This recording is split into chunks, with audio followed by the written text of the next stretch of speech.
ನಮಸ್ತೆ. ನಮಸ್ಕಾರ ಸರ್. ನಮಸ್ಕಾರ ಸರ್. ಈಗಾಗಲೇ ಅರ್ಧ ಮುಂಗಾರು ಮುಗಿಸಿದೀವಿ. ಸೊ ನೀವು ಪ್ರಿಡಿಕ್ಟ್ ಮಾಡಿದಾಗೆ, IMD ಪ್ರಿಡಿಕ್ಟ್ ಮಾಡಿದಾಗೆ ನಮ್ಮ ರಾಜ್ಯದಲ್ಲಿ ಮಳೆ ಕೊರತೆ ಆಗಿದೆ. ಕೆಲವು ಭಾಗದಲ್ಲಿ ಬಹಳಷ್ಟು ಸಮಸ್ಯೆ ಆಗ್ತಾ ಇದೆ. ಇದ್ರ ನಡುವೆ ನೀವಾಗ್ಲೇ ಹೇಳಿದಾಗೆ ಕಾವೇರಿ ಕಿಚ್ಚು ಕೂಡ ಇದು ಆಗ್ತಾ ಇದೆ. ಸೊ ಈಗಿರುವಂತದ್ದು ರೈತರು ಎದುರು ನೋಡ್ತಾ ಇರುವಂತದ್ದು, ಈಗ ಜೂನ್ ಜುಲೈ ಅಂತೂ ಮಳೆ ಕೈ ಕೊಡುತ್ತು. ಇನ್ನು ಉಳಿದ ದಿನಗಳಲ್ಲಾದ್ರು ಆಗಸ್ಟ್ ಸೆಪ್ಟೆಂಬರ್ ಇನ್ನಾದ್ರೂ ಮಳೆ ಬರುತ್ತಾ? ಈ ತಿಂಗಳು ಕೊನೆ ಎಂಡಲ್ಲಿ ನೀವು ಹೇಳಿದಾಗೆ ಸ್ವಲ್ಪ ಪ್ರಮಾಣದ ಅಲ್ಲಿ ಇಲ್ಲಿ ಮಳೆ ಆಗಿದೆ. ಸೊ ಹಾಗಿದ್ರೆ ಆಗಸ್ಟ್ ಅಲ್ಲಿ ಹೆಂಗಿರುತ್ತೆ, ಸೆಪ್ಟೆಂಬರ್ ಅಲ್ಲಿ ಹೆಂಗಿರುತ್ತೆ, ಏನಾದ್ರು ಆಶಾದಾಯಕವಾಗಿದೆಯಾ? IMD ಫೋರ್ಕಾಸ್ಟ್ ಏನ್ ಹೇಳುತ್ತೆ ಸರ್? ಈಗ ಒಟ್ಟಾರೆ ನಾವು ಏನು ಆಗಸ್ಟ್ ಅಲ್ಲಿ ಏಪ್ರಿಲ್ ತಿಂಗಳಲ್ಲಿ ಮುನ್ಸೂಚನೆ ಬಂದಿದ್ದು ಮತ್ತು ನಾವು ಅದನ್ನು ವಿಶ್ಲೇಷಿಸಿದ್ವಿ. ತದನಂತರ ಜೂನ್ 1ನೇ ತಾರೀಕು ಬಂದಿರತಕ್ಕಂಥ 2ನೇ ಹಂತದ ಮುನ್ಸೂಚನೆಯನ್ನು ಸಹ ಸುದೀರ್ಘ ಕಾಲ ನಾವು ವಿಶ್ಲೇಷಿಸಿ ಆಗಲೇ ನಾವು ಈ ವರ್ಷದ ಮುಂಗಾರು ಋತುಮಾನ ಬರ ಪೀಡಿತವಾಗಿರ್ತದೆ ಅಂತ ಹೇಳಿದ್ವಿ. ಆ್ಯಕ್ಚುಲಿ ಮಳೆ ಕಡಿಮೆ ಆಗ್ತದೆ ಅಂತ ಹೇಳಿದ್ವಿ. ಅದರಂತೆ ನೋಡಿದಾಗ ಏನು ಭಾರತ ಹವಾಮಾನ ಇಲಾಖೆ 2 ಸಲನೂ ಹೇಳಿದಾಗನೂ ಒಟ್ಟಾರೆ ದೇಶದಲ್ಲಿ ಸುಮಾರು 90%ಗಿನ ಕಡಿಮೆ, ವಾಡಿಕೆಯ 90%ಗಿನ ಕಡಿಮೆ ಮಳೆಯಾಗುವ ಸಾಧ್ಯತೆಗಳು ಜಾಸ್ತಿ ಇದೆ ಅಂತ ಹೇಳಿದರು. ಅದೇ ಥರ ನಮಗೆ ಈಗ ನೋಡಿದಾಗ ಒಟ್ಟಾರೆ ನೋಡಿದಾಗೂ ಅದೇ ಥರ ಮುಂದುವರಿತಾ ಇದೆ. ಪ್ಲಸ್ ಕರ್ನಾಟಕದಲ್ಲಿ ನಾವು ನೋಡಿದಾಗೂ ಸಹ ದಕ್ಷಿಣ ಏನು ನಮ್ಮ ಪೆನಿನ್ಸುಲಾರ್ ಇಂಡಿಯಾ ಅಂತ ಏನು ಕರೀತಾರೆ, ಇದಕ್ಕೂ ಸಹ ಅದೇ ರೀತಿ ಕೊರತೆ ಆಗೋ ಸಾಧ್ಯತೆ ಇದೆ ಅಂತ ಹೇಳಿತ್ತು. ಈಗ ನೋಡಿದಾಗ ನಮಗೆ ನಮ್ಮ ರಾಜ್ಯದ ಒಂದು ವಿಶ್ಲೇಷಣೆ ಮಾಡೋದಾದರೆ ಇಲ್ಲಿವರೆಗೂ ಆಗಿರ್ತಕ್ಕಂಥ ಮಳೆ ಮತ್ತು ಮುನ್ಸೂಚನೆ ಯಾವ ಥರ ಇತ್ತು ಮೊದಲು, ಅದಕ್ಕಿಂತ ಏನು ವೇರಿಯೇಷನ್ ಆಗಿದೆಯಾ ಅನ್ನೋದು ನೋಡೋದಾದರೆ, ಮುನ್ಸೂಚನೆ ಕೊಟ್ಟಿದ್ದು ಅಫ್ಕೋರ್ಸ್ ಯಾವಲ್ಲ ಅವರು ಭಾಳ ದೊಡ್ಡ ಬ್ರಾಡ್ ಬೇಸಾಗಿ ಕೊಡ್ತಾರೆ. ಅಂದರೆ ಎಂಟೈರ್ 5 ರಾಜ್ಯಗಳು ಸೇರಿಸಿ ಹೇಳಿದ್ದು. ಅವಾಗ ನಮಗೆ 90%ಗಿಂತ ಕಡಿಮೆ ಮಳೆ ಆಗುತ್ತೆ ಅನ್ನೋದು ಒಂದು ಹೇಳಿದರು. ಆದರೆ ನಮಗೆ ನಾನು ವಿಶ್ಲೇಷಣೆ ಮಾಡಿದಾಗನೇ ಹೇಳಿದ್ದೆ 10% ವೇರಿಯೇಷನ್ ಅಂದ ತಕ್ಷಣವೇ ಏನೂ ಪ್ರಾಬ್ಲಮ್ ಆಗೋದಿಲ್ಲ, ಆದರೆ ಅದಕ್ಕಿಂತ ಜಾಸ್ತಿನೇ ವೇರಿಯೇಷನ್ ಇರ್ತದೆ ಈ ವರ್ಷ ಅಂತಲೂ ಹೇಳಿದ್ವಿ. ಅದರಂತೆ ನೋಡಿದಾಗ ನಮಗೆ ಇಲ್ಲಿವರೆಗೂ ಆಗಿರೋ ಮಳೆ ನೋಡಿದಾಗ ನಮಗೆ ಭಾಳ ಕಂಡೀಷನ್ ಕ್ರಿಟಿಕಲ್ ಆಗಿದೆ ಅಂತ ಅನಿಸುತ್ತೆ. ನಮಗೆ 42% ಮಳೆ ಕೊರತೆ ಜೂನ್ ತಿಂಗಳಲ್ಲಾಯಿತು. ಭಾಳ ಮುಖ್ಯ ಆಗ್ತದೆ. ಈ ವರ್ಷ ಮುಂಗಾರು ಬಿಗಿನಿಂಗಲ್ಲಿ ಸಹ ಮಾನ್ಸೂನಲ್ಲಿ ಮೇ ತಿಂಗಳಲ್ಲಿ ನಮಗೇನಾಗ್ತದೆ ಅಲ್ಸತ್ತಿನೂ ಕೊರತೆ ಆಗಿದ್ದನ್ನ ಕಾಣ್ತಾ ಇದ್ವಿ ನಾವು. ಅದಾದ ನಂತರ ಜೂನ್ ತಿಂಗಳಲ್ಲಿ 42% ಮಳೆ ಕೊರತೆ ಆಗಿರೋದನ್ನ ಕಾಣ್ತೀವಿ. ಆಗ ನಮಗೆ ಜೂನ್ ತಿಂಗಳಲ್ಲಿ ಮುಖ್ಯವಾಗಿ ಎಲ್ಲಿ ಮಳೆ ಜಾಸ್ತಿ ಬರಬೇಕಾಗಿತ್ತು, ಎಸ್ಪೆಷಲಿ ಮಲೆನಾಡು ಭಾಗ ಮತ್ತು ಕರಾವಳಿ ಭಾಗದಲ್ಲಿ ಜೂನ್ ತಿಂಗಳಲ್ಲಿ ಹೆಚ್ಚು ಮಳೆ ಬರ್ತದೆ. ಆದರೆ ಈ ವರ್ಷದ ಜೂನ್ ತಿಂಗಳಲ್ಲಿ ನಮಗೆ ಮಲೆನಾಡು ಮತ್ತು ಕರಾವಳಿ ಪ್ರದೇಶದಲ್ಲಿ ಭಾಳ ಕಡಿಮೆ ಆಯಿತು. ಆದರೆ ಉತ್ತರ ಒಳನಾಡಿನ ಹಲವು ಭಾಗಗಳಲ್ಲಿ ಒಳ್ಳೆ ಮಳೆ ಆಗಿದ್ದನ್ನ ಕಂಡ್ವಿ. ಫಸ್ಟ್ಗೆ ಬಿಗಿನಿಂಗಲ್ಲಿ ಚೆನ್ನಾಗಾಯಿತು ಕಂಡ್ವಿ. ದಕ್ಷಿಣ ಒಳನಾಡಿನಲ್ಲಿ ಸಹ ಸಾಕಷ್ಟು ನಮಗೆ ಮಳೆ ಆಗಿತ್ತು. ಅಂದರೆ ವಾಡಿಕೆ ಡಿಸ್ಟ್ರಿಬ್ಯೂಷನ್ ಸರಿಯಾಗಿ ಆಗಿದ್ದಿಲ್ಲ, ಮಳೆ ಹಂಚಿಕೆ ಬೇರೆ ಬೇರೆ ಕಡೆ ಒಂದೊಂದು ಕಡೆ ಚೆನ್ನಾಗಿ ಬಂದಿತ್ತು, ಕೆಲವು ಕಡೆ ಬಂದಿದ್ದಿಲ್ಲ, ಇದಾಗಿತ್ತು. ಅದು 42% ಒಟ್ಟಾರೆ ರಾಜ್ಯ 42% ಮಳೆ ಕೊರತೆಯನ್ನು ಎದುರಿಸಿತ್ತು ಜೂನ್ ಅಂತ್ಯಕ್ಕೆ. ಮತ್ತು ಜುಲೈ ಇವಾಗ ನಮಗೇನು ಬಂದಿದೆ, ಜುಲೈ ತಿಂಗಳ ಒಂದೇ ಬೇರೆ ನೋಡಿದಾಗ ನಮಗೆ ಈಗ ನಮಗೆ ಜುಲೈ ತಿಂಗಳು ನೋಡಿದಾಗ ಸುಮಾರು 29% ಮಳೆ ಕೊರತೆ ಜುಲೈ ತಿಂಗಳಲ್ಲಿ ಆಗಿದೆ. ಆದರೆ ಮುಖ್ಯವಾಗಿ ನಾವು ನೋಡಬೇಕಾಗಿರೋದು ಮಳೆ ಹಂಚಿಕೆ ನೋಡಿದಾಗ ಜುಲೈಯಲ್ಲಿ ನಮಗೆ ಏನು ದಕ್ಷಿಣ ಒಳನಾಡಿನಲ್ಲಿ ಜೂನ್ ತಿಂಗಳಲ್ಲಿ ಹೆಚ್ಚು ಮಳೆ ಆಗಿತ್ತು ಕೆಲವು ಭಾಗದಲ್ಲಿ, ಅದು ನೋಡಿದ್ರೆ ಈಗ ಜುಲೈ ತಿಂಗಳಲ್ಲಿ ಸುಮಾರು 69%, ಅಂದರೆ ಹತ್ತತ್ರ 70% ಮಳೆ ಕೊರತೆ ಆಗಿರೋದನ್ನ ಕಾಣ್ತಾ ಇದ್ದೀವಿ. ಅಂದರೆ ಜುಲೈ ತಿಂಗಳಲ್ಲಿ ದಕ್ಷಿಣ ಒಳನಾಡು ಎಲ್ಲೆಡೆ ನಮಗೆ ಸುಮಾರು 69% ಮಳೆ ಕೊರತೆ ಕಾಣ್ತಾ ಇದ್ದೀವಿ. ಅದೇ ಥರ ನಮಗೆ ಉತ್ತರ ಒಳನಾಡಲ್ಲಿ ನೋಡಿದಾಗ ಈ ವರ್ಷ ಒಟ್ಟಾರೆ ನೋಡಿದಾಗ ಉತ್ತರ ಒಳನಾಡು ಅಂತ ನಾವೇನು ಕರಿತೀವಿ, ಬಿಗಿನಿಂಗಲ್ಲಿ ಚೆನ್ನಾಗಿತ್ತು. ಅದಾದಮೇಲೆ ಡ್ರೈ ಸ್ಪೆಲ್ ಬಂತು, ಕ್ರಾಪ್ಸು ಭಾಳ ಎಫೆಕ್ಟ್ ಆಗಿದೆ, ಅಲ್ಲಿನೂ ಇಲ್ಲ ಅಂತಲ್ಲ.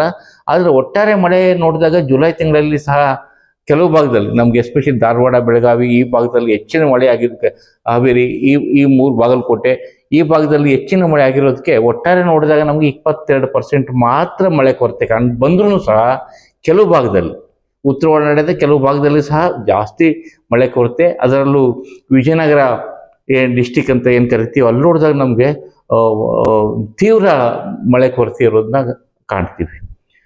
ಇದು ಜುಲೈ ತಿಂಗಳದಾದರೆ ಒಟ್ಟಾರೆ ನಾವು 2 ತಿಂಗಳ ಮಳೆ ವಿಶ್ಲೇಷಣೆಯನ್ನು ಮಾಡಿದಾಗ ನಮಗೆ ಮಳೆ ಹಂಚಿಕೆ ಆಗಿರ್ಬೋದು, ಮಳೆ ಅಮೌಂಟ್ ಏನು ಪ್ರಮಾಣ ಏನಾಗಿದೆ ಅದು ಒಟ್ಟಾರೆ ರಾಜ್ಯದಲ್ಲಿ ಸುಮಾರು 35% ಮಳೆ ಕೊರತೆ ಇರೋದನ್ನ ಕಾಣ್ತೀವಿ. ಬಹಳ ಮುಖ್ಯ ಆಗ್ತದೆ. ಇದು ಅರ್ಧ ಭಾಗ ನಮಗೆ ಎಸ್ಪೆಷಲಿ ಕೆಲವು ಭಾಗಗಳಲ್ಲಿ ಜೂನ್ ಜುಲೈ ತಿಂಗಳ ಮಳೆ ಪ್ರಮಾಣ ಜಾಸ್ತಿ ಇರ್ತದೆ. ಆದರೆ ಈ ಒಟ್ಟಾರೆ ನೋಡಿದಾಗ ಈ ಪ್ರಮಾಣ ಸತ್ಯನೂ ನಮಗೆ 35% ಕೊರತೆ ಇರೋದನ್ನ ಕಾಣ್ತೀವಿ. ಜೂನ್ 1ರಿಂದ ಜುಲೈ 31ರವರೆಗಿನ ಅವಧಿಗೆ 35% ರಾಜ್ಯದಲ್ಲಿ ಕೊರತೆ ಆಗಿರೋದು ಕಾಣ್ತಿದ್ದೀವಿ. ಒಟ್ಟಾರೆ ದಕ್ಷಿಣ ಒಳನಾಡು, ಉತ್ತರ ಒಳನಾಡು ಮತ್ತು ಕರಾವಳಿ ಭಾಗದಲ್ಲಿ ನೋಡಿದ್ರು ದಕ್ಷಿಣ ಒಳನಾಡಲ್ಲಿ ನಾನು ಹೇಳಿದೆ ಕಂಪ್ಲೀಟ್ ಜುಲೈ ಆಲ್ಮೋಸ್ಟ್ ಡ್ರೈ ಅಂತಲೇ ಹೇಳ್ಬೋದು. ಡ್ರೈ ಆಗಿರೋದ್ರಿಂದ 40% ಮಳೆ ದಕ್ಷಿಣ ಒಳನಾಡಿನಲ್ಲಿ ಕಡಿಮೆ ಆಗಿರೋದು ನೋಡಿದರೆ ನಮಗೆ 25% ಉತ್ತರ ಒಳನಾಡಿನಲ್ಲಿ, ಮತ್ತು ನೋಡಿ ಮಲೆನಾಡು ಮತ್ತು ಕರಾವಳಿ ಭಾಗದಲ್ಲಿ ಈಗ ಕೆಲವು ದಿನಗಳಲ್ಲಿ ಈ ಒಂದು ಜುಲೈ ತಿಂಗಳಲ್ಲಿ ಕೆಲವು ಬಿಗಿನಿಂಗಲ್ಲಿ ಚೆನ್ನಾಗಾಯಿತು, ಈಗ ಆಗ್ತಾ ಇದೆ. ಆದ್ರೂ ಒಟ್ಟಾರೆ ಮಳೆ ಪ್ರಮಾಣವನ್ನು ವಾಡಿಕೆಗೆ ಹೋಲಿಸಿದಾಗ 30% ಮಲೆನಾಡಲ್ಲಿ ಮಳೆ ಕಡಿಮೆ ಆಗಿರೋದು ನೋಡ್ತೀವಿ. ಅದೇ ರೀತಿ ಕರಾವಳಿ ಭಾಗದಲ್ಲಿ ಬಂದರೂ ಸಹ ಸುಮಾರು 35% ಮಳೆ ಕೊರತೆ ಆಗಿರೋದನ್ನ ಕಾಣ್ತೀವಿ. ಇದು ಮಲೆನಾಡಲ್ಲಿ 41% ಮಳೆ ಕೊರತೆ ಒಟ್ಟಾರೆ 2 ತಿಂಗಳದು. ಇದರಲ್ಲಿ ಕರಾವಳಿ ಭಾಗದಲ್ಲಿ 30% ಮಳೆ ಕೊರತೆ, ರಾಜ್ಯದಲ್ಲಿ ಒಟ್ಟಾರೆ ನೋಡಿದಾಗ 35% ಕೊರತೆ ಇರೋದನ್ನ ಕಾಣ್ತೀವಿ. ಇದು ಮಳೆ ಇದಾಯಿತು. ಇನ್ನು ಈ ವರ್ಷದ ಇಲ್ಲಿವರೆಗೂ ಏನು ಅಗ್ರಿಕಲ್ಚರ್ ಸೋಯಿಂಗ್ಸು ಅವೆಲ್ಲ ನೋಡಿದಾಗ ಅಗ್ರಿಕಲ್ಚರ್ ಸೋಯಿಂಗ್ಸಲ್ಲಿನೂ ಸಹ ನಮಗೆ ಹೇಳಿದ್ನಲ್ಲ, ಮೊದಲೇ ಜೂನ್ ತಿಂಗಳಲ್ಲಿ ಮಳೆ ಆಗಿದ್ದಕ್ಕೆ ಉತ್ತರ ಒಳನಾಡಿನ ಹಲವು ಭಾಗಗಳಲ್ಲಿ ಒಳ್ಳೆ ಕವರೇಜ್ ಆಗೋಯ್ತು. ಇವಾಗ ಒಟ್ಟಾರೆ ಕವರೇಜ್ ನೋಡಿದಾಗ ನಿಮಗೆ ಉತ್ತರ ಒಳನಾಡಿನಲ್ಲಿ 90% ಕವರೇಜ್ ಆಗೋಗ್ಬಿಟ್ಟಿದೆ. ಅಂದರೆ ನಮಗೆ 84 ಲಕ್ಷ ಹೆಕ್ಟೇರು ಸೋಯಿಂಗ್ ಆಗಬೇಕು, ಇವು ಟಾರ್ಗೆಟ್ ಗುರಿ ಹಾಕ್ಕೊಂಡಿದ್ದಾರೆ. ಆದರೆ ಇಲ್ಲಿಯವರೆಗೂ ಎಷ್ಟು ಆಗಬೇಕೋ ಅಷ್ಟು ಈ ಪೀರಿಯಡ್ಗೆ ಜುಲೈ ಎಂಡ್ವರೆಗೂ ವಾಡಿಕೆ ಎಷ್ಟಿದೆ ಅದಕ್ಕೆ ಕಂಪೇರ್ ಮಾಡಿದಾಗ ಸುಮಾರು 90% ಸೋಯಿಂಗು ಉತ್ತರ ಒಳನಾಡಿನಲ್ಲಿ ಆಗ್ಬಿಟ್ಟಿದೆ. ಆದರೆ ದಕ್ಷಿಣ ಒಳನಾಡು ನೋಡಿ ಭಾಳ ಇಂಪಾರ್ಟೆಂಟ್. ಆದರೆ ಜನರಲಿ ನಮಗೆ ಈ ತಿಂಗಳಲ್ಲಿ ಸಹ ಆಗಸ್ಟ್ ತಿಂಗಳಲ್ಲೂ ಸಹ ಬಿತ್ತನೆ ಮಾಡ್ಬೋದು, ಇಲ್ಲ ಅಂತಲ್ಲ. ಬಟ್ ದಕ್ಷಿಣ ಒಳನಾಡಿನಲ್ಲಿ ಇಲ್ಲಿವರೆಗೂ ಆಗಿರತಕ್ಕಂಥ ಒಂದು ಕವರೇಜ್ ನೋಡಿದಾಗ ನಿಮಗೆ ಬಿತ್ತನೆ ಪ್ರಮಾಣ ನೋಡಿದಾಗ ಸುಮಾರು 17% ಮಾತ್ರ ಕವರೇಜ್ ಆಗಿದೆ. ಇಲ್ಲಿವರೆಗೂ ನೋಡಿದಾಗ ನಮಗೆ ಯಾವತ್ತೂ ಇಷ್ಟೊಂದು ಕಡಿಮೆ ಕವರೇಜ್ ಆಗ್ತಾ ಇರಲಿಲ್ಲ. ಕೇವಲ 17% ಮಾತ್ರ ಕವರೇಜ್ ಆಗಿರೋದನ್ನ ಕಾಣ್ತೀವಿ. ಅದೇ ರೀತಿ ನಮಗೆ ಮಲೆನಾಡಲ್ಲಿ ಸಹ ಕವರೇಜ್ ಏನಂತ ಒಳ್ಳೆ ಚೆನ್ನಾಗಿಲ್ಲ. ಪರ್ಸೆಂಟೇಜ್ ಕವರೇಜ್ ನೋಡಿದಾಗ ನಿಮಗೆ 31% ಮಾತ್ರ ಬಿತ್ತನೆ ಆಗಿರೋದು. ಅಲ್ಲಿನೂ ಏನು ಅಲ್ಲಿ ಮೊದಲು ತಿಂಗಳಲ್ಲಿ ಜೂನ್ ತಿಂಗಳಲ್ಲಿ ಅವ್ರಿಗೆ ಮಳೆನೇ ಬರಲಿಲ್ಲ, ಹಂಗಾಗಿ ಭತ್ತ ನರ್ಸರಿ ಮಾಡೋದು ಜಾಸ್ತಿ ಮಾಡ್ತಾರೆ. ಆದರೆ ಎಲ್ಲ ಮಾಡೋಕ್ಕಾಗಿಲ್ಲ. ಅದು 31% ಕವರೇಜು. ಮತ್ತು ಅದೇ ಇದರಲ್ಲಿ ನಮಗೆ ಎಸ್ಪೆಷಲಿ ನಮಗೆ ಇದು ಡಿವಿಷನ್ ವೈಸ್ ನೋಡಿದಾಗ ಮೈಸೂರು ಡಿವಿಷನ್ನು ಮತ್ತು ಬೆಂಗಳೂರು ಡಿವಿಷನಲ್ಲಿ ಕಡಿಮೆ ಆಗಿದೆ.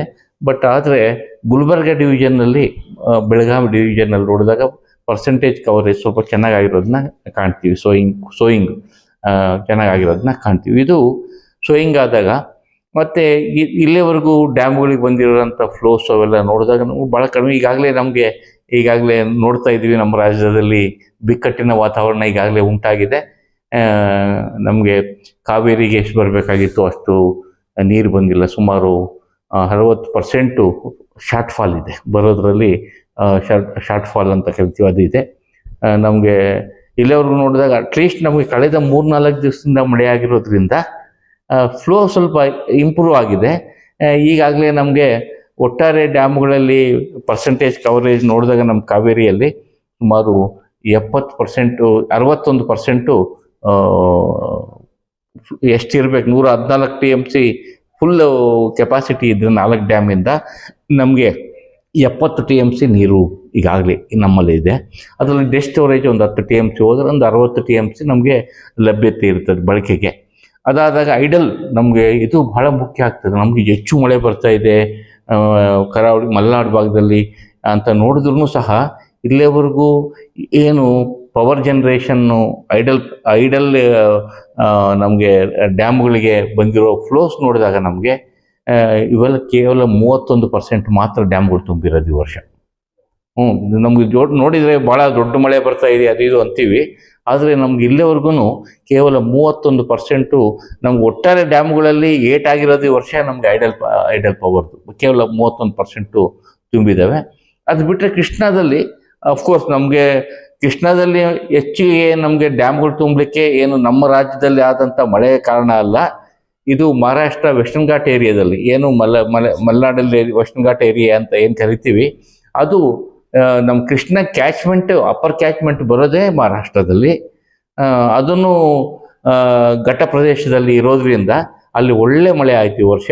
ಅದರಿಂದ ಇನ್ಫ್ಲೋಸು ಚೆನ್ನಾಗಿ ಬಂದಿರೋದ್ರಿಂದ ಆಲ್ಮೋಸ್ಟ್ ನಮಗೆ ಎಸ್ಪೆಷಲಿ ಆಲ್ಮಟ್ಟಿಗೆ ಒಳ್ಳೆ ಫ್ಲೋ ಬಂತು, ಘಟಪ್ರಭಾಗೆ ಸ್ವಲ್ಪ ಬಂತು, ಮಲಪ್ರಭಾ ಇತ್ತೀಚಿನ ದಿನದಲ್ಲಿ ಸ್ವಲ್ಪ ನಮಗೆ ಎಸ್ಪೆಷಲಿ ಖಾನಾಪುರ ಕಡೆ ಒಳ್ಳೆ ಮಳೆ ಆಗಿದ್ದರಿಂದ ಸ್ವಲ್ಪ ಫ್ಲೋ ಬಂದಿದೆ, ಅಲ್ಲಿಂದ ಇಲ್ಲ ಅಂತಲ್ಲ.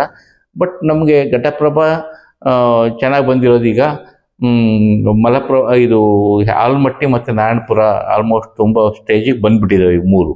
ಆದರೆ ಮಲಪ್ರಭಾಗೆ ಇನ್ನೂ ಸ್ವಲ್ಪ ಬರಬೇಕು. ತುಂಗಭದ್ರಾ ಕ್ಯಾಚ್ಮೆಂಟಲ್ಲಿ ಈ ವರ್ಷ ಹೆಚ್ಚು ಮಳೆ ಇದ್ದಿಲ್ಲ ನಮಗೆ, ಅದು ಮಳೆ ಇದ್ದಿಲ್ಲ.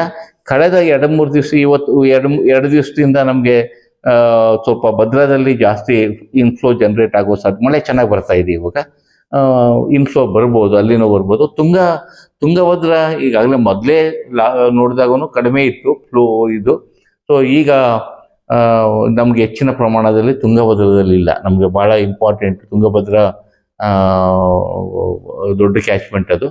ಸೊ ನಮಗೆ ಫಸ್ಟ್ಗೆ ಭದ್ರಾ ಮತ್ತು ತುಂಬಿರೋದ್ರಿಂದ ನಮಗೆ ಡೈರೆಕ್ಟ್ ಬರ್ತಾ ಇದೆ. ಆದರೆ ಭದ್ರಾ ತುಂಬಬೇಕಾಗ್ತದೆ. ಭದ್ರಾ ತುಂಬಿದ ಮೇಲೆ ಏನು ಔಟ್ಫ್ಲೋ ಬರ್ತದೆ ಆವಾಗ ತುಂಗಭದ್ರಾಗೆ ನಮಗೆ ಜಾಸ್ತಿ ನೀರು ಬರೋದು, ಅಲ್ಲಿವರೆಗೂ ಜಾಸ್ತಿ ನೀರು ಬರೋದಿಲ್ಲ. ಒಟ್ಟಾರೆ ಈಗಿನ ಪರಿಸ್ಥಿತಿ ಈ ಥರ ಇದೆ. ಕಾವೇರಿದು ನಾನು ಹೇಳ್ದಂಗೆ 70% ತುಂಬಿದೆ. ನಮಗೆ ಇಲ್ಲಿವರೆಗೂ 70% ನೀರು ಬಂದಿದೆ.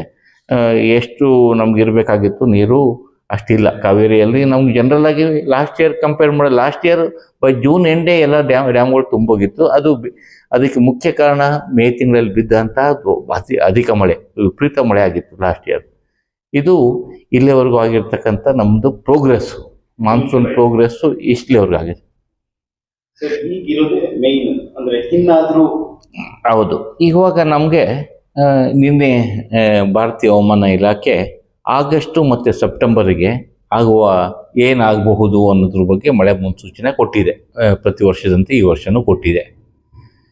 ಇವೆರಡೂ ಒಟ್ಟಾರೆ ದೇಶದಲ್ಲಿ ಅವರು ಹೇಳೋ ಪ್ರಕಾರ ಆಗಸ್ಟು ಮತ್ತು ಸೆಪ್ಟೆಂಬರ್ ತಿಂಗಳ ಮಳೆ ವಾಡಿಕೆಗೆ ಕಂಪೇರ್ ಮಾಡಿದಾಗ, ಒಟ್ಟಾರೆ ನೋಡಿದಾಗ ವಾಡಿಕೆಗೆ ಕಂಪೇರ್ ಮಾಡಿದಾಗ 94%ಗಿಂತ ಕಡಿಮೆ ಬೀಳುತ್ತೆ ಅಂತ ಹೇಳ್ತಾ ಇದ್ದಾರೆ. ಅಂದರೆ 94ರಿಂದ 104% ಅದೇನಿದೆ ಅದು ವಾಡಿಕೆ ಅಂತ. 94%ಗಿಂತ ಕಡಿಮೆ ಆದಾಗ ನಮಗೆ ಅದು ಮಳೆ ವಾಡಿಕೆಗಿಂತ ಕಡಿಮೆ ಮಳೆ ಆಗ್ತದೆ. 90%ಗಿಂತ ಕಡಿಮೆ ಆದಾಗ ಅದು ಕೊರತೆ ಅಂತ ಹೇಳೋ ಸಾಧ್ಯತೆಗಳು ಜಾಸ್ತಿ ಇದೆ. ಅವರು ಒಟ್ಟಾರೆ ದೇಶದಲ್ಲಿ ಅಷ್ಟಂತ ಇದು ಮಾಡಿದ್ರೂ ಸಹ ನಮ್ಮ ರಾಜ್ಯಕ್ಕೆ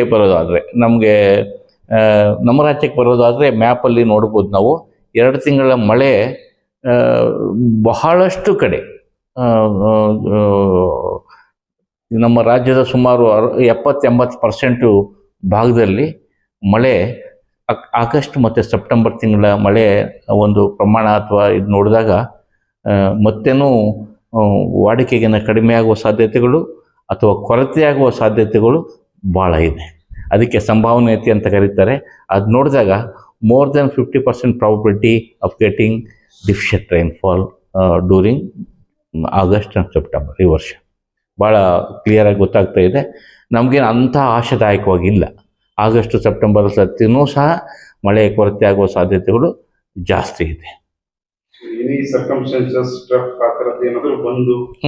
ಅದು ಆಫ್ಕೋರ್ಸ್ ಅದನ್ನ ನಾವು ಈಗಾಗಲೇ ನಾವು ನೋಡಿದ್ವಿ. ಈ ವರ್ಷ ನಮಗೆ ಜೂನ್ ತಿಂಗಳಲ್ಲಿ ಮಳೆ ಆಗದಿದ್ರು ಸಹ ಜುಲೈ ತಿಂಗಳಲ್ಲಿ ಬಂಗಾಳ ಕೊಲ್ಲಿಯಲ್ಲಿ ಕಾಣಿಸ್ಕೊಂಡಂಥ ಸಾಕಷ್ಟು 3-4 ಲೋ ಪ್ರೆಷರ್ಗಳು ಕಾಣಿಸ್ಕೊಂಡು ಡಿಪ್ರೆಷನ್ಗಳು ಕಾಣಿಸ್ಕೊಂಡಿದ್ದರಿಂದ ಅದು ಬಂಗಾಳ ಕೊಲ್ಲಿಯಲ್ಲಿ ಯಾವಾಗ ನಮಗೆ ಜಾಸ್ತಿ ಲೋ ಪ್ರೆಷರ್ಗಳು ಅವೆಲ್ಲ ಕ್ರಿಯೇಟ್ ಆಯಿತು ಒರಿಸ್ಸಾ ಕಡೆ ಅಥವಾ ವೆಸ್ಟ್ ಬೆಂಗಾಲ್ ಕಡೆ, ಇಲ್ಲಿ ನಮಗೆ ಮಲೆನಾಡಿನಲ್ಲಿರ್ತಕ್ಕಂಥ ಈ ಕಡೆ ಇರತಕ್ಕಂಥ ಮೋಡಗಳನ್ನು ಅಟ್ರ್ಯಾಕ್ಟ್ ಮಾಡ್ತದೆ ಯಾವಾಗಲೂ.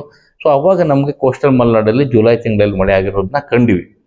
ಅದೇ ರೀತಿ ನಾವು ಆಗೋದಿಲ್ಲ ಅಂತ ಹೇಳೋಕ್ಕಾಗೋದಿಲ್ಲ. ಈಗಾಗಲೇ ನಮಗೆ ಇನ್ನೊಂದು ಲೋ ಪ್ರೆಷರ್ ಕ್ರಿಯೇಟ್ ಆಗಿದೆ, ಅದು ಆಂಧ್ರ ಒರಿಸ್ಸಾ ಸೌತಲ್ಲಿ ಮತ್ತು ಆಂಧ್ರ ಇದರಲ್ಲಿ. ಅದರಿಂದ ನಮಗೆ ಮಲೆನಾಡಲ್ಲಿ ಇವಾಗ ಮಳೆ ಆಗ್ತಿರೋದನ್ನ ಕಾಣ್ತಿದ್ವಿ ಮಲೆನಾಡು ಭಾಗದಲ್ಲಿ ಇನ್ನೂ.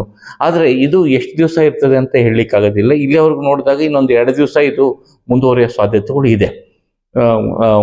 ಬಟ್ ಆದರೆ ಎರಡನೇ ವಾರದಲ್ಲಿ 1 ವಾರ ಮಳೆ ಬರುವ ಸಾಧ್ಯತೆಗಳಿದೆ. ತದನಂತರ ಸ್ವಲ್ಪ ಮಳೆ ಕಡಿಮೆ ಆಗುವ ಸಾಧ್ಯತೆಗಳು ಜಾಸ್ತಿ ಇದೆ. ಒಟ್ಟಾರೆ ಆಗಸ್ಟ್ ಸೆಪ್ಟೆಂಬರ್ 2 ತಿಂಗಳಲ್ಲಿ ಮಳೆ ಒಟ್ಟಾರೆ ಪ್ರಮಾಣ ಕಡಿಮೆ ಆಗುವ ಸಾಧ್ಯತೆಗಳು ರಾಜ್ಯಕ್ಕೆ ಜಾಸ್ತಿ ಇದೆ. ಅದರಲ್ಲೂ ಕೆಲವೇ ಭಾಗ ನಾನು ಹೇಳಿದಂಗೆ ಇವು 2 ತಿಂಗಳದ್ದು ನೋಡಿದಾಗ, ಇನ್ನೊಂದು ಆಗಸ್ಟ್ ತಿಂಗಳ ಒಂದು ಮುನ್ಸೂಚನೆಯನ್ನು ನೋಡಿದಾಗೂ ಸಹ ಈ ಹೈದ್ರಾಬಾದ್ ಕರ್ನಾಟಕದಲ್ಲಿರೋದು ಈ ಮುನ್ಸೂಚನೆ ಹೇಳೋ ಪ್ರಕಾರ ನಾವು ಅದನ್ನ ಮಾಡೆಲ್ ರನ್ ಮಾಡಿರೋದಲ್ಲ, ಮುನ್ಸೂಚನೆ ಬಂದಿರೋ ಪ್ರಕಾರ, ಮ್ಯಾಪ್ ಕೊಟ್ಟಿರೋ ಪ್ರಕಾರ ಬೀದರ್, ಗುಲ್ಬರ್ಗ, ಬಿಜಾಪುರ ಮತ್ತು ರಾಯಚೂರು ಈ ಭಾಗದಲ್ಲಿ ಸ್ವಲ್ಪ ವಾಡಿಕೆಯಷ್ಟು ಮಳೆ ಆಗುವ ಸಾಧ್ಯತೆಗಳು ಜಾಸ್ತಿ ಇದೆ ಅಲ್ಲಿ. ಅದು ಬಿಟ್ಟರೆ ಒಟ್ಟಾರೆ ರಾಜ್ಯದಲ್ಲಿ ಮಳೆ ವಾಡಿಕೆಗಿನ್ನ ಕಡಿಮೆ ಅಥವಾ ಕೊರತೆ ಆಗುವ ಸಾಧ್ಯತೆಗಳು ಆಗಸ್ಟ್ ತಿಂಗಳಲ್ಲಿ ಸಹ ಜಾಸ್ತಿ ಇದೆ. ಇನ್ನೊಂದು ಬಹುಮುಖ್ಯ ಒಂದು ಪಾಯಿಂಟ್ ಏನಂದ್ರೆ, ಈ ವರ್ಷ ಒಟ್ಟಾರೆ ಈ ಗರಿಷ್ಠ ತಾಪಮಾನ ಮತ್ತು ಕನಿಷ್ಠ ತಾಪಮಾನವನ್ನು 2 ತಿಂಗಳಿಗೆ ನೋಡಿದಾಗ ನಮಗೆ ಎರಡೂ ಸಹ ಗರಿಷ್ಠ ತಾಪಮಾನ ಇಲ್ಲಿ ಈ ವರ್ಷ ನಾವು ನೋಡಿದಾಗ ಇಲ್ಲಿವರೆಗೂ ಏನಿರ್ತಾ ಇತ್ತು ವಾಡಿಕೆ, ಅದಕ್ಕಿಂತ ಅತಿ ಹೆಚ್ಚು ತಾಪಮಾನ ಇರೋದನ್ನ ಕಾಣ್ತೀವಿ. ಇದು ಏನಾಗ್ತದೆ ಅಂದರೆ ಮಿನಿಮಮ್ ಟೆಂಪ್ರೇಚರು ಮತ್ತು ಮ್ಯಾಕ್ಸಿಮಮ್ ಟೆಂಪ್ರೇಚರ್ ಎರಡನ್ನೂ ಸಹ ಆಗಸ್ಟ್ ಸೆಪ್ಟೆಂಬರ್ ತಿಂಗಳಲ್ಲಿ ಹೆಚ್ಚಾಗುವ ಸಾಧ್ಯತೆಗಳು ಭಾಳ ಜಾಸ್ತಿ ಇದೆ. ಸೊ ನಮಗೆ ಒಂದು ಕಡೆ ಇನ್ನೊಂದು ಏನಾಗ್ತದೆ, ಈ ಎಲ್ಲಿನೋ ಇಂಪ್ಯಾಕ್ಟ್ಸ್ ನಾವು ಹೇಳಿದಾಗ ಮಳೆ ಪ್ರಮಾಣ ಕಡಿಮೆ ಮಾಡೋದು ಒಂದಾದರೆ, ಉಷ್ಣಾಂಶ ಏನು ಇದೆ ಉಷ್ಣಾಂಶದಲ್ಲಿ ಏರಿಕೆ ಆಗುವ ಸಾಧ್ಯತೆಗಳು ಜಾಸ್ತಿ ಇರುತ್ತೆ ಅಂತ ಹೇಳಿದ್ವಿ. ಅದೇ ರೀತಿ ಉಷ್ಣಾಂಶ ಮಳೆ ಪ್ರಮಾಣ ಕಡಿಮೆ ಆಗಿ ಉಷ್ಣಾಂಶ ಜಾಸ್ತಿ ಆದಾಗ ನಮಗೆ ಎವಾಪರೇಷನ್ನು ಪ್ಲಸ್ ಟ್ರಾನ್ಸ್ಪಿರೇಷನ್ನು ಜಾಸ್ತಿ ಆಗ್ತದೆ. ಆವಾಗ ನಮಗೆ ಸ್ವಲ್ಪ ಮಳೆನೇ ಪ್ರಮಾಣನೇ ಕಡಿಮೆ ಇರ್ತದೆ, ಅಂಥದ್ರಲ್ಲಿ ಉಷ್ಣಾಂಶ ಜಾಸ್ತಿ ಆದಾಗ ನಮಗೆ ಎವಾಪರೇಷನ್ ಜಾಸ್ತಿ ಆಗೋದ್ರಿಂದ ಪ್ಲ್ಯಾಂಟ್ಸ್ಗೂ ಎಫೆಕ್ಟ್ ಆಗ್ತದೆ. ವಾಟರ್ ಬಾಡೀಸಲ್ಲಿ ಇರ್ತಕ್ಕಂಥ ಎಲ್ಲೆಲ್ಲಿ ಅಟ್ಲೀಸ್ಟ್ ಸ್ವಲ್ಪ ಎಲ್ಲೆಲ್ಲಿ ನೀರಿರ್ತದೋ ಅದರಲ್ಲಿ ಸಹ ಹೆಚ್ಚಿಗೆ ಎವಾಪರೇಷನ್ ಲಾಸಸ್ ಆಗುವ ಸಾಧ್ಯತೆಗಳು ಜಾಸ್ತಿ ಇರ್ತದೆ. ಇದು ಬಹಳ ಮುಖ್ಯ. ಈವನ್ ಕ್ಲೈಮೇಟ್ ಚೇಂಜಲ್ಲಿ ನಾವು ಏನು ಹೇಳ್ತೀವಿ ಅಂದರೆ, ಕೆಲವು ಕಡೆ ವಾಟರ್ ರಿಸೋರ್ಸಸ್ಸು ಜಾಸ್ತಿ ಆಗ್ಬೋದು, ಆದರೆ ಅದಕ್ಕಿಂತ ಜಾಸ್ತಿ ಟೆಂಪ್ರೇಚರಿಂದ ಎವಾಪರೇಷನ್ನು ಮತ್ತು ಟ್ರಾನ್ಸ್ಪಿರೇಷನ್ನು ಜಾಸ್ತಿ ಆಗ್ತವೆ. ಇವು ಭಾಳ ಮುಖ್ಯ ಆಗ್ತದೆ. ಆವಾಗ ಅದನ್ನ ಬ್ಯಾಲೆನ್ಸ್ ಮಾಡೋಕ್ಕೆ ಆಗೋದಿಲ್ಲ. ಮಳೆ ಜಾಸ್ತಿ ಆದ್ರೂ ಅದಕ್ಕಿಂತ ಜಾಸ್ತಿ ಎವಾಪರೇಷನ್ ಲಾಸಸ್ ಆದಾಗ ಅದನ್ನ ಬ್ಯಾಲೆನ್ಸ್ ಮಾಡೋದು ಕಷ್ಟ ಆಗುತ್ತೆ ಅಂತ ಹೇಳ್ತಾ ಇದ್ದೀವಿ. ಸೊ ಟೆಂಪ್ರೇಚರ್ ಸಹ ಆಗಸ್ಟ್ ಸೆಪ್ಟೆಂಬರ್ ತಿಂಗಳಲ್ಲಿ ಹೆಚ್ಚಿಗೆ ಆಗುವ ಸಾಧ್ಯತೆಗಳು ಈ ವರ್ಷ ಜಾಸ್ತಿ ಇದೆ. ಜೂನ್ ಜುಲೈಯೇ ಕೊರತೆ ಅಂತ ಹೇಳಿ ನಾವೀಗ ಆಗಲೇ ಕಷ್ಟದಲ್ಲಿ. ಹೌದು. ಸೊ ಈಗ ನೀವು ಆಶಾದಾಯಕವಾಗಿರಲ್ಲ ಆಗಸ್ಟ್ ಸೆಪ್ಟೆಂಬರ್ ಅಂತ. ಹೌದು. ಹಾಗಿದ್ರೆ ಇದು ತುಂಬಾ ವಿಕೋಪಕ್ಕೆ ಹೋಗುತ್ತೆ, ಬರದ ಛಾಯೆ ಇನ್ನೂ ಜಾಸ್ತಿ ಆಗುತ್ತೆ. ಹೌದು. ನಾನು ಲಾಸ್ಟ್ ಟೈಮ್ ಹೇಳಿದಾಗೂ ಹೇಳ್ತಾ ಇದ್ದೆ, ಎಲ್ಲಿನೂ ನಮಗೆ ಜುಲೈ ಅಂತ್ಯದಿಂದ ಸ್ಟಾರ್ಟ್ ಆಗೋದು. ಆ್ಯಕ್ಚುಲಿ ಇಲ್ಲಿವರೆಗೂ ಜುಲೈ 15th ತಟಸ್ಥಿತ್ತು. ಜುಲೈ 15th ಎಲ್ಲಿನೋ ಇನಿಷಿಯಲ್ ಸ್ಟೇಜಲ್ಲಿದೆ ಈಗ. ಸೊ ಮುಂದಿನ ದಿನದಲ್ಲಿ ಎಲ್ಲಿನೋ ಇಂಪ್ಯಾಕ್ಟು ನಮಗೆ ಇನ್ನೂ ಮುಂದೆ ಹೋದಂಗೆಲ್ಲ ಉಳಿದಿರ್ತಕ್ಕಂಥ ಆಗಸ್ಟ್ ಸೆಪ್ಟೆಂಬರ್ ತಿಂಗಳಲ್ಲಿ ಎಲ್ಲಿನೋ ಇಂಪ್ಯಾಕ್ಟು ಜಾಸ್ತಿ ಆಗ್ತದೆ ಅವಾಗ. ಸೊ ಅದರಿಂದ ನಮಗೆ ಮಳೆ ಕಡಿಮೆ ಆಗೋ ಸಾಧ್ಯತೆಗಳು ಜಾಸ್ತಿ ಇದೆ, ಟೆಂಪ್ರೇಚರ್ ಜಾಸ್ತಿ ಆಗುವಂಥ ಸಾಧ್ಯತೆಗಳು ಜಾಸ್ತಿ ಇದೆ. ಕೇವಲ ಆಗಸ್ಟ್ ಸೆಪ್ಟೆಂಬರ್ ಒಂದೇ ಅಲ್ಲ, ಈವನ್ ಅಕ್ಟೋಬರ್, ನವಂಬರ್, ಡಿಸೆಂಬರಲ್ಲಿನೂ ಸಹ ಎಲ್ಲಿನೋ ಪ್ರಭಾವ ಜಾಸ್ತಿ ಆಗೋದ್ರಿಂದ ಆಗಲೂ ಸಹ ಅದು ನಾರ್ತ್ ಈಸ್ಟ್ ಮಾನ್ಸೂನ್ ಮೇಲೇನೂ ಸಹ ಹಿಂಗಾರು ಮೇಲೇನೂ ಸಹ ಪ್ರಭಾವ ಬೀರುವ ಸಾಧ್ಯತೆಗಳು ಜಾಸ್ತಿ ಇದೆ ಈ ವರ್ಷ. ಅದರಿಂದ ನಾನು ಮೊದಲಿಂದ ಹೇಳ್ಕೊಂಬರ್ತಿರೋದು ಏನಂದರೆ, ನಮಗೆ ಏನೋ ಇವಾಗ ಸ್ವಲ್ಪ ಮಳೆ ಬರ್ತದೆ, ಡ್ಯಾಮ್ಗಳಲ್ಲಿ ಸ್ವಲ್ಪ ನೀರು ಬರ್ತದೆ, ನಾವು ಡ್ಯಾಮ್ಗಳು ತುಂಬೋದಿಲ್ಲ ಅಂತಲ್ಲ, ಬಟ್ ತುಂಬಿದ್ರೂ ನಮಗೆ ಒಂದ್ಸಲ ತುಂಬಿದ್ರೆ ಆಗೋದಿಲ್ಲ. ಫಾರ್ ಎಕ್ಸಾಂಪಲ್ ನಮಗೆ 284 TMC ಕಾವೇರಿಯಲ್ಲಿ ನಮಗೆ ಅಲೋಕೇಶನ್ ಇದ್ದರೆ ನಮಗೆ ಪ್ರತಿ ವರ್ಷ 3-4 ಸಲ ತುಂಬ್ತಾ ಇರ್ಬೇಕು ಡ್ಯಾಮ್ಗಳು. ಕೇವಲ 114 TMC ಕೆಪಾಸಿಟಿ ಇರೋದ್ರಿಂದ ನಮಗೆ ಬರೇ ಡ್ಯಾಮ್ ತುಂಬಿದ ತಕ್ಷಣ ನಮ್ಮದು ಸಫಿಷಿಯೆಂಟ್ ಆಗೋದಿಲ್ಲ. ನಮಗೆ ಅದು ತುಂಬಿ ನಾವು ಬಳಕೆ ಮಾಡ್ತಾ ಇರಬೇಕು, ಮತ್ತೆ ಮರುಪೂರಕ ಆಗಬೇಕು. ಆ ಥರ 4-5 ಸಲ ನಮ್ಗೆ ಅಕ್ಟೋಬರ್ ನವಂಬರ್ವರೆಗೂ ಆದರೆ ಮಾತ್ರ, ಅಕ್ಟೋಬರ್ ನವಂಬರ್ ತಿಂಗಳಲ್ಲಿನೂ ಅಥವಾ ಡಿಸೆಂಬರ್ ತಿಂಗಳಲ್ಲಿ ಡ್ಯಾಮ್ಗಳು ಬರ್ತಿ ಇದ್ದಾವೆ ಅಂದರೆ ಮಾತ್ರ ನೆಕ್ಸ್ಟ್ ಬೇಸಿಗೆಗೆ ನಮಗೆ ಪ್ರಾಬ್ಲಮ್ ಆಗೋದಿಲ್ಲ. ಆದರೆ ಈ ವರ್ಷ ಏನೋ ತುಂಬ್ತಾ ಇದ್ದಾವೆ, ಇಲ್ಲ ಅಂತ ಅಲ್ಲ. ಕೆಲವು ಕೃಷ್ಣಾದಲ್ಲಿ ಕೆಲವು ತುಂಬ್ತಾ ಇದ್ದಾವೆ, ಕಾವೇರಿಯಲ್ಲಿ ಈಗ 70% ಬಂದಿದೆ. ಬಟ್ ಇದು ಹಿಂಗೆ ಕಂಟಿನ್ಯೂ ಆಗುತ್ತೆ ಅಂತ ಹೇಳೋಕ್ಕಾಗೋದಿಲ್ಲ. ಈಗಾಗಲೇ ನಮಗೆ ಒಂದು 3-4 ದಿವಸದಿಂದ ಈ ರೆಗ್ಯುಲೇಟರಿ ಅಥಾರಿಟಿದು ನಮಗೇನು ನೀರು ಬಿಡಿ ಅಂತ ಹೇಳಿದ್ಮೇಲೆ ಈಗಾಗಲೇ ಸಾಕಷ್ಟು ಎಜಿಟೇಷನ್ಸ್ ಆಗ್ತಿರೋದನ್ನ ನಮ್ಮ ರಾಜ್ಯದಲ್ಲಿ ಕಾಣ್ತಾ ಇದ್ದೀವಿ. ಸೊ ನಾವು ಈಗಿಂದಲೇ ಎಚ್ಚೆತ್ಕೋಬೇಕು, ನೀರನ್ನ ಮಿತವಾಗಿ ಬಳಸಬೇಕು. ರೈತರು ಕೂಡ ನೀವು ಏನು ಆಶಾದಾಯಕ ಇಟ್ಕೊಳ್ತದೆ, ಈ ತರದ್ದು ನೀರಿನ ಅವಲಂಬಿತ ಆಗಿರುವಂತಹ ಬೆಳೆಗಳನ್ನ ಆದಷ್ಟು ಕಡಿಮೆ ಮಾಡ್ಕೊಂಡ್ರೆ ಒಳ್ಳೆಯದು. ಇಲ್ಲ, ನಾವು ಬಿಗಿನಿಂಗಿಂದಲೂ ಹೇಳ್ತಿರೋದು ಅದನ್ನೇ, ಬೆಳೆ ಪದ್ಧತಿಯನ್ನ ಇದಕ್ಕೆ ತಕ್ಕಂತೆ ಹೊಂದಿಕೊಳ್ಳುವಂಥ ಬೆಳೆಗಳನ್ನು ಬೆಳೆಯಬೇಕು ಅನ್ನೋದು ಹೇಳ್ತಾ ಇದ್ದೀವಿ. ಇದೇನಾಗಿದೆ, ಕಮಾಂಡ್ ಏರಿಯಾಗಳಲ್ಲಿ ಅವ್ರಿಗೆ ಮೊದಲಿದ್ದನೂ ಅದು ಹಾಕೊಂಡ್ಬಂದ್ಬಿಟ್ಟಿರ್ತದೆ. ಈ ವಾಟ್ರು ರಿಕ್ವೈರ್ಡ್ ಕ್ರಾಪ್ಸ್, ಪ್ಯಾಡಿ ಅಥವಾ ಶುಗರ್ ಕೇನ್ ಹಾಕಿ ಅದಕ್ಕೆ ಕೊಡಿ ಅನ್ನೋದಕ್ಕಿಂತ ಸ್ವಲ್ಪ ಬೆಳೆ ಪದ್ಧತಿಗಳನ್ನು ಚೇಂಜ್ ಮಾಡಿಕೊಂಡು ಆದಷ್ಟು ಅದ್ರ ಮೇಲೆ ಅವಲಂಬನೆ ಕಡಿಮೆ ಮಾಡಿಕೊಂಡ್ರೆ ಬರ ಪರಿಸ್ಥಿತಿಯಲ್ಲಿ ಎಲ್ಲರಿಗೂ ಒಳ್ಳೆಯದು. ಈಗಾಗಲೇ ನಮಗೆ, ಯಾಕಂದರೆ ಕಾನ್ಸ್ಟಿಟ್ಯೂಷನ್ ಪ್ರಕಾರ ಆಗಿರ್ಬೋದು, ವಾಟರ್ ಪಾಲಿಸಿ ಪ್ರಕಾರ ನೋಡಿದಾಗ ನಿಮಗೆ ಕುಡಿಯೋ ನೀರಿಗೆ ಆದ್ಯತೆ ಕೊಡಬೇಕಾಗ್ತದೆ. ಮೊದಲೇ ಆದ್ಯತೆ ಕುಡಿಯೋ ನೀರಿಗೆ ಇರೋದ್ರಿಂದ ನಾವು ಕುಡಿಯೋ ನೀರು ಬಿಟ್ಟು ಬೇರೆ ಕೊಡೋದು ಕಷ್ಟ ಆಗ್ತದೆ. ಇದು ಭಾಳ ಮುಖ್ಯ. ಇದು ನೀರಿನ ನಿರ್ವಹಣೆ ಎಲ್ಲ ಸೆಕ್ಟರಲ್ಲಿನೂ ಎಲ್ಲೆಲ್ಲಿ ಬಳಕೆ ಇದೆ ನೀರಿನ ಬಳಕೆ, ಆ ಸೆಕ್ಟರಲ್ಲಿ ಬಳಕೆಯಲ್ಲಿ ನಿರ್ವಹಣೆ ಭಾಳ ಮುಖ್ಯ ಆಗ್ತದೆ.